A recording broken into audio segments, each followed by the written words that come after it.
تخيل معايا كده، تصحى من نومك الصبح، تحاول تقوم من السرير، فتكتشف إنك مش إنسان.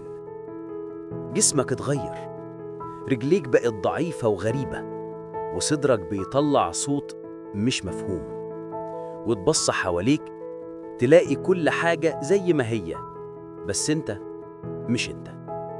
النهاردة هحكي لك عن واحدة من أغرب القصص اللي ممكن تسمعها في حياتك. قصة عن الخوف والعزلة والناس اللي ممكن تتحول من غير ما حد يلمسها. قصة المتحول أو التحول، رواية من أعظم ما كتب فرانز كافكا. بس قبل ما نحكي القصة، خلينا نعرف شوية عن كاتبها. فرانز كافكا اتولد سنة 1883 في براغ، وكان شخص انطوائي جداً، عايش طول عمره حاسس إنه غريب في كل مكان. أبوه كان راجل قاسي ومتسلط، وده خلى كافكا دايماً حاسس بالذنب والضعف. وكان شغال في شركة تأمين، بس بالليل كان بيقعد بيكتب عن الخوف، عن الناس اللي بيضيعوا في وسط الروتين، عن اللي بيحاولوا يرضوا الكل إلا نفسهم. ومات وهو عنده 40 سنة بس، وساعتها طلب من صاحبه يحرق كل كتاباته بعد ما يموت. بس صاحبه رفض، ولولا رفضه ما كناش هنسمع عن أعظم الأعمال في الأدب الغربي. قبل ما نبدأ الحكاية، لو بتحب النوع ده من القصص اللي فيها عمق ومعنى، اعمل لايك للفيديو واشترك في القناة، واكتب لي في الكومنتات لو صحيت في يوم ولقيت نفسك متحول، أول حاجة هتعملها إيه؟ يلا نبدأ. في صباح بارد صحى غريغور سامسا من نومه. كان حاسس إن في حاجة مش مظبوطة. حاول يقلب نفسه على جنبه، لكن حس بحاجة تقيلة على ظهره. بص حواليه، ولما شاف نفسه اتجمد مكانه. ظهره كان صلب زي قوقعة، ورجليه صغيرة وضعيفة، وجسمه كله بقى غريب، اتحول لحشرة ضخمة. في الأول افتكر إنه بيحلم، بس لأ، كل حاجة كانت حقيقية جدا. غريغور كان شغال مندوب مبيعات، بيسافر كتير علشان يصرف على أسرته. كان هو المسؤول عن الكل، بس دلوقتي مش قادر يتحرك من مكانه. سمع صوت أمه من ورا الباب: غريغور، اتأخرت على الشغل يا حبيبي. وصوت أبوه بيخبط بعصبية. حتى أخته الصغيرة جريتا بتنادي عليه بخوف. حاول يرد، لكن اللي خرج من بقه كان صوت غريب جدا، زي فحيح حشرة مش مفهومة. البيت اتوتر. المدير بنفسه جه البيت يسأل ليه غريغور اتأخر، وغريغور جواه بيحاول بكل قوته يقوم، يشرح، يتكلم، يقول لهم إنه لسه هو. فتح الباب بالعافية، ولما شافوه الكل صرخ.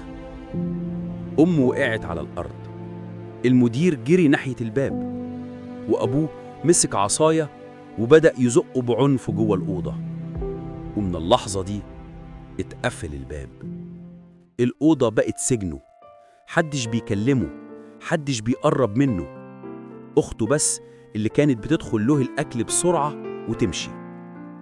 غريغور كان بيسمعهم من بعيد، بيتكلموا، بيضحكوا، بيتخانقوا، وبيتكلموا عن الفلوس، عن حياتهم اللي بدأت تتحسن من غيره. بدأ يحس إنه مش موجود، كأنه تحول فعلاً لشيء غير مرئي. كان بيحاول يعيش جوه عالمه الجديد، يتسلق الحيطان ويستخبى ورا الكنبة لما يسمع صوتهم. كان بيخاف يشوفوه شكله، لكن في نفس الوقت كان نفسه يسمع منهم كلمة، أي كلمة حنان. بس بمرور الوقت حتى أخته جريتا بقت بتخاف منه، وصوتها بدأ يتغير. بقت بتتكلم عنه كأنه مش أخوها، كأنه كائن غريب دخل بيتهم. وفي يوم سمعها بتقول لأبوها بهدوء: ما ينفعش نعيش كده أكتر يا بابا، لازم نمشيه. الكلمة دي كانت آخر حاجة كسرت قلبه. حس إن كل اللي عمله في حياته راح هدر، وإنه مش مجرد متحول في الشكل، لكن متحول في نظر الناس كمان. في الليلة دي جريجور زحف ناحية الشباك، بص للضلمة وبعدين رجع مكانه وسكت. وفي الصبح لقوه ساكل تماما، مات في هدوء. أمه بكت، لكن الدموع كانت غريبة، مش دموع وجع، كانت دموع راحة. وأبوه قال: أخيراً خلصنا. وبعد كام يوم خرجوا يتفسحوا وبيتكلموا عن مستقبل جديد، وكأن جريجور عمره ما كان جزء منهم. كافكا ما قالناش ليه هو اتحول، ما كانش مهم عنده إزاي، لكن كان بيسألنا ليه. جريجور مش مجرد شخصية، ده رمز لكل إنسان اتخلى عنه الناس، لكل اللي اتضغطوا لحد ما اتكسروا، ولما اتغيروا محدش سأل ليه. المتحول بتتكلم عن الوحدة، عن الخوف، عن الإحساس إنك عبء على اللي حواليك، حتى لو كنت السبب إنهم عايشين مرتاحين. لو وصلت معايا لحد هنا فأنت أكيد من الناس اللي بتحب تشوف المعنى اللي ورا كل حكاية. اعمل لايك للفيديو واشترك في القناة واكتب لي في الكومنتات رأيك. هل شايف إن جريجور كان ضحية ولا هو السبب في اللي حصل له؟